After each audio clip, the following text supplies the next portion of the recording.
purchase return. First you want to select the supplier name, then here there is an option pull data. Just click, then press select invoice. They will show the total invoice of that supplier. You can select the supplier, then all the product from the purchase it will show here. From here which one you want to give return, keep the product and balance everything, select it and press delete button. It will delete.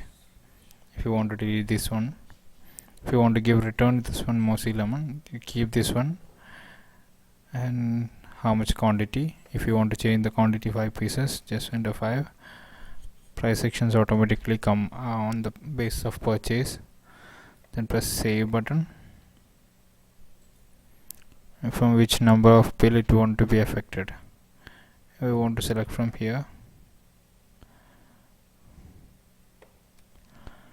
and this one, just click this, add to list, then save. It is saved.